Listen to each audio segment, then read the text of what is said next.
নমস্কার বন্ধুরা, আমি সুধাংশু গাইন ভারতের উত্তর পূর্ব ভূখণ্ডকে বাংলাদেশের অংশ হিসাবে দেখিয়ে এক বিতর্কিত মানচিত্র উপহার দিলেন মোহাম্মদ ইউনুস।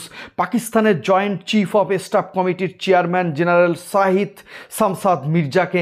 এবং এত বড় সাহস মোহাম্মদ ইউনুসের হয় কি করে, এ নিয়ে এক ডজন আর্টিকেল প্রকাশ পেয়েছে বিভিন্ন পত্রপত্রিকায়। এবং মোহাম্মদ ইউনুস সরাসরি এখন ভারত বিরোধিতার ডাক দিয়েছে এবং তিনি ভারত বিরোধিতার ডাক দিয়ে আরও কিছুদিন বাংলাদেশের গদিতে থাকতে চাইছে এবং এর পিছনে সুড়সুড়ি দিচ্ছে হচ্ছে আমেরিকা। তিনি এই বিতর্কিত মানচিত্রের ছবি আবার সোশ্যাল মিডিয়ায় পোস্টও করেছেন, মানুষকে দেখিয়েছেন যে দেখো আমি ভারত বিরোধিতা করছি। এই বিতর্কিত মানচিত্রে ভারতের আসাম, ত্রিপুরা, মেঘালয়, নাগাল্যান্ড, মণিপুর ও মিজোরাম, অরুণাচলের প্রদেশের বিভিন্ন অংশকে দেখানো হয়েছে।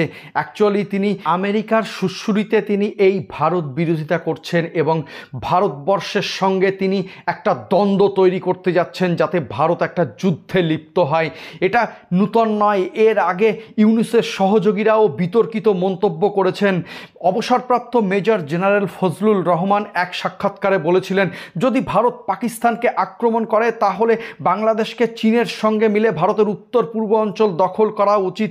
এবং ইউনুসের আরেক ঘনিষ্ঠ নাহিদুল ইসলাম সামাজিক মাধ্যমে একটি বিতর্কিত বাংলাদেশের ম্যাপ শেয়ার করেছিলেন যেখানে ভারতের অংশ দেখানো হয়েছিল।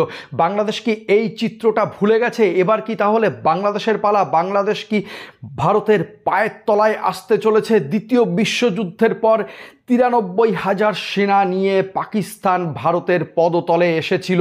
এটা কি বাংলাদেশের ইউনুস কি ভুলে গেছে যে ভারতের পদতলে ছিল একসময় পাকিস্তান, ভারতের কাছে ভিক্ষা চেয়েছিল এবং ভারতের নাতি বাংলাদেশের জন্ম হয়েছিল সেই সময়? মোহাম্মদ ইউনুস সরকারের এটা বোধহয় মনে নেই যে ভারতের সার্বভৌমত্বের উপর যদি কেউ আঘাত আনতে চায়, ভারতে যদি কেউ নাশকতা তৈরি করতে চায় এবং ভারতে যদি কেউ সন্ত্রাসবাদ তৈরি করতে চায়, তখন ভারত কিন্তু কাউকে ছেড়ে দেবে না। অ্যাকচুয়ালি ভারতের এই গ্রোয়িং অর্থনীতি এবং আগামীতে ভারত পৃথিবীর থার্ড লার্জেস্ট ইকোনমিতে পরিণত হতে চলেছে, এটা বোধহয় কোনো এক দেশের সহ্য হচ্ছে না, সেটা হলো আমেরিকা।